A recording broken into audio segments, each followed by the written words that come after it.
एक तरफ सरकार 2024 की तैयारी में जुटी है तो वहीं दूसरी तरफ विपक्ष एकजुट होकर यानी कि इंडिया गठबंधन को मजबूत करने की कोशिश में। इसी बीच आज मुंबई में बड़ी बैठक हुई है। अपडेट आप जानिए। मुंबई में इंडिया गठबंधन की बैठक जिसमें बड़ा फैसला लिया गया है।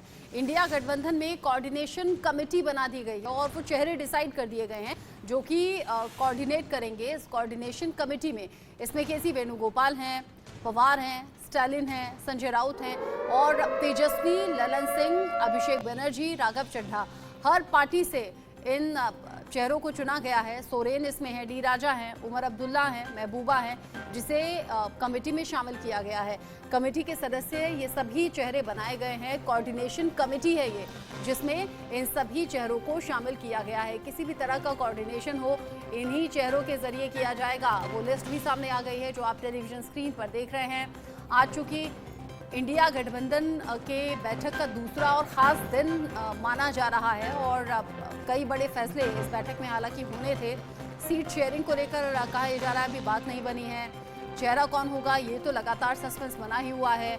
लोगो जारी किया जाना था लेकिन जानकारी ऐसी अंदर खाने है कि लोगों को लेकर सहमति सभी पार्टियों की नहीं बन पाई है। इन सब के बीच में ये वो लिस्ट जारी की गई है। मुंबई में जो इंडिया गठबंधन की बैठक हुई उसी में फैसला हुआ जिसमें इंडिया गठबंधन में कोऑर्डिनेशन कमेटी बना दी गई है और ये वो सभी नाम हैं। हर पार्टी से इसमें लोगों को शामिल किया गया है, चेहरों को शामिल किया गया है और उन्हें कोऑर्डिनेशन कमेटी में बड़ी जिम्मेदारी दी गई है। किसी भी तरह से कोऑर्डिनेट करने में इन चेहरों की जिम्मेदारी होगी। हालांकि सवाल ये भी उठ रहे हैं कि सीट शेयरिंग को लेकर बात क्यों नहीं बनी, लोगों को लेकर बात क्यों नहीं बनी। इंडिया गठबंधन को लेकर एक बड़ा अपडेट भी आप जान लीजिए। जैसे मैंने कहा कि दूसरा और खास दिन इस बैठक का है। इंडिया का लोगो आज जारी नहीं होगा। जो इंडिया गठबंधन है वो लोगो जारी करने वाला था कि क्या वो लोगो रहेगा, लेकिन लोगों को लेकर बात सामने आ रही है कि सभी पार्टियां एक लोगो पर सहमत नहीं है। सबकी अपनी अपनी राय है, अपनी अपनी विचारधारा है पार्टी की। ऐसे में एक लोगो पर ये सभी पार्टियां सहमत नहीं हो पाई हैं। अलग अलग मत इनके हैं। यानी कि जिस तरीके से गठबंधन का नाम यानी कि इंडिया सामने रखा गया था वैसा अभी लोगों को लेकर सामने नहीं आया है। अलग अलग मत के चलते, अलग अलग राय के चलते अभी इंडिया का लोगो यानी कि जो इंडिया गठबंधन का लोगो है उसे रोका गया है। अभिषेक शर्मा इस खबर को लेकर ज्यादा अपडेट के साथ जुड़ गए हैं। अभिषेक, कोऑर्डिनेशन कमेटी बना दी गई है, लिस्ट जारी कर दी गई है जो कि कोऑर्डिनेट करने का काम करेगी, लेकिन सवाल तो ये सीट शेयरिंग को लेकर बात कहां अटक गई, लोगो जारी क्यों नहीं हुआ। बिल्कुल, देखिए बात तो साफ है कि देखिए जिस तरीके से 28 दलों की बात की जा रही है, 28 दल यहाँ पर आ चुके हैं और 28 दलों के जो प्रतिनिधि करीबन 80 के आसपास प्रतिनिधि जो यहाँ पर मौजूद होकर मीटिंग किए, तमाम एजेंडे पर फैसला होना था। लेकिन सबसे खास बात है कि जो लोगों को लेकर आप देखिए, लोगों कल लॉन्च किया जाना था, यानी कल समय दिया गया 7 बजे शाम को लोगो लॉन्च किया जाएगा। कल का आज किया गया और आज पूरी तरीके से इसको पोस्टपोन कर दिया गया, यानी लॉन्च किया ही नहीं गया। इसके लिए साफ साफ कारण हमारे पास साफ जो जानकारी हमारे पास मौजूद है उस पर साफ साफ कहा गया कि चूंकि कई सारे नए पार्टियां और जुड़े हैं और लेफ्ट की कई पार्टियां हैं, उन्होंने कहीं न कहीं इस पर सहमति नहीं जताई थी और इसी कारण इसको आगे के लिए ढकेल दिया गया है। आप समझ लीजिए कि जिस तरीके से एक वन नेशन वन एक जो देश की बात हो रही है, जाहिर सी बात है चुनाव की बात हो रही है, वन नेशन इलेक्शन की बात हो रही है और उस दौरान उसकी जिस तरीके से मास्टर स्ट्रोक डाला है बीजेपी ने या कहीं मोदी ने, उसके बाद से कहीं न कहीं इंडिया यहाँ पर अपने आप में कहीं बैकफुट पर दिखाई पड़ रही है। यही कारण है कि जो उनका प्लान था वह पीछे चला गया है, वह बजाय आगे जाने की।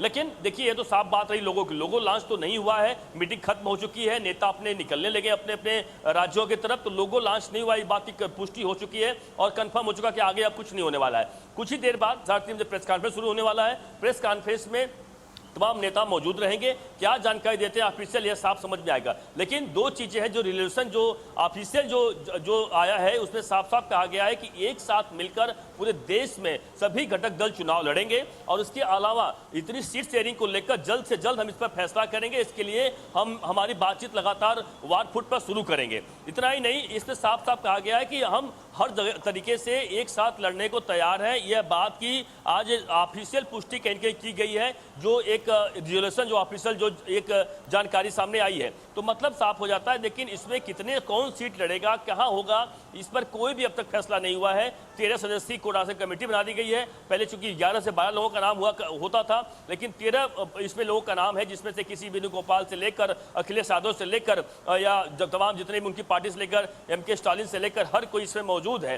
तो साफ समझ में आता है कि अब ये कोऑर्डिनेशन कमेटी पूरे देश भर में अपने अपने हिसाब से काम करेगी और काम करने के बाद उस किस नतीजे पहुंचती है देखना होगा। लेकिन देखिए, सबसे बड़ा जो क्रूशियल जो दौर शुरू होने वाला है, वह शुरू होगा कि सीट शेयरिंग को लेकर, क्योंकि सीट किसको कितना दिया जाए उस पे बारे में फैसला होगा। क्योंकि देखिए, पहले से ममता बनर्जी कह चुकी हैं, कुछ शिवसेना उद्धव ठाकरे कह चुके हैं, जहां जहां जो मजबूत है उस हिसाब से उसको लड़वाया जाए। क्या यह संभव हो पाएगा, यह अपने आप में बड़ा सवाल खड़ा होता है। दूसरा, अगर हम PM पोस्ट की बात करें या फिर उसके दावेदारी की बात करें चेहरे की, इसके लिए कोई भी सहमति अब तक नहीं बन पाई है। लेकिन हाँ, हमारे सूत्र यह बता रहे हैं कि कहीं टटोलने का प्रयास किया गया कि क्या नीतीश कुमार इसके भावी दावेदार हो सकते हैं क्या। अगर सब लोग सहमति देते हैं तो नीतीश कुमार के नाम को आगे बढ़ाया जा सकता है। इस बात की भी कहीं न कहीं चर्चा आपस में हुई। लेकिन एक बहुत बड़ी बात बताना जा रहा हूँ, जो जानकारी इस हमारे पास मौजूद है, इस बात पर भी जोर दिया गया कि चूंकि 2024 में चुनाव लड़ाना है, सभी पड़े चुनाव लड़ेंगे, इसकी जरूरत पड़ेगी फंड की।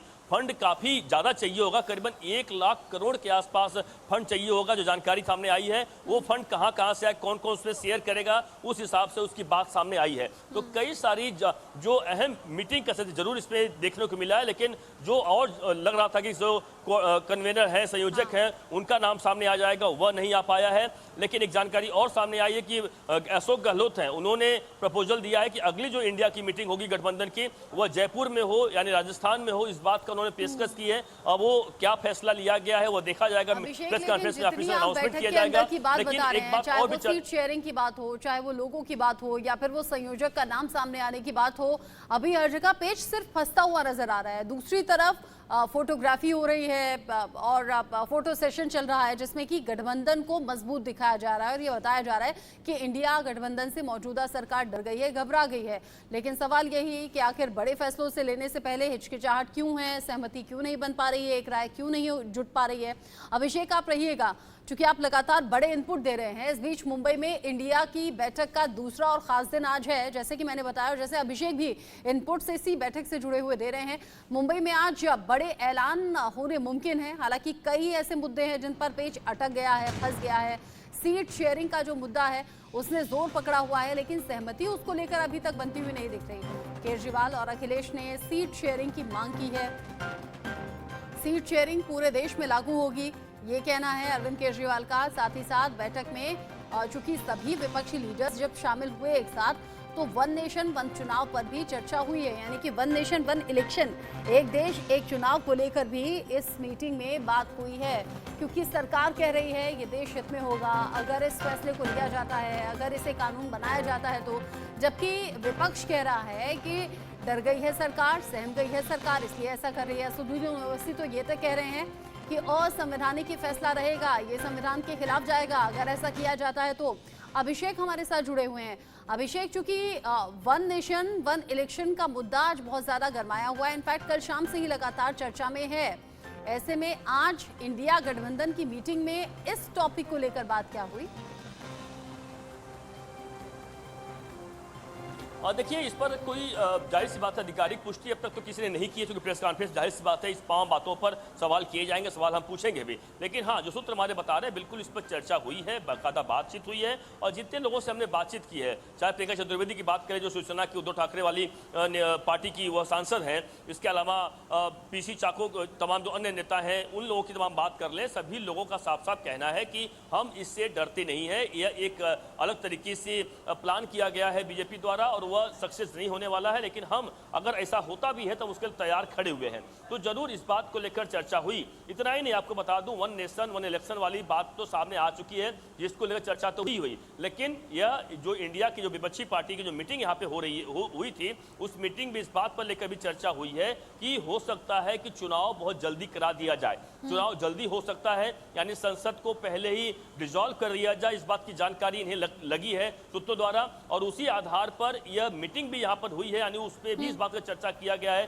जो तुम्हारे बता रहे हैं कि अगर ऐसा जल्दी हो जाता है तो कैसे हम आगे बढ़े।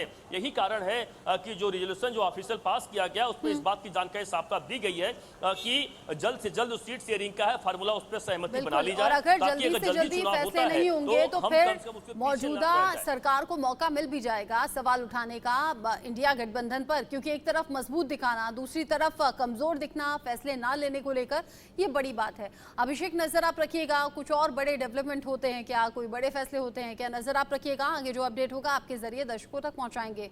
जैसे मैंने कहा कि वन नेशन वन इलेक्शन को लेकर चर्चा पुरजोर तरीके से कल से लेकर आज तक हो रही है और इसी मसले पर बोले हैं उत्तर प्रदेश के मुख्यमंत्री योगी आदित्यनाथ। वो कह रहे हैं एक देश एक चुनाव का मैं स्वागत करता हूं। एक देश एक चुनाव की देश को जरूरत भी है। बार बार चुनाव से विकास बाधित होता है, काम रुकता है। अगर एक देश एक चुनाव की पहल पर काम किया जाए तो फिर वक्त भी बचेगा। लोकतंत्र के लिए ये अच्छी पहल होगी। लोकतंत्र में लोकसभा विधानसभा चुनाव एक साथ ही होने चाहिए, ये देश हित में रहेगा।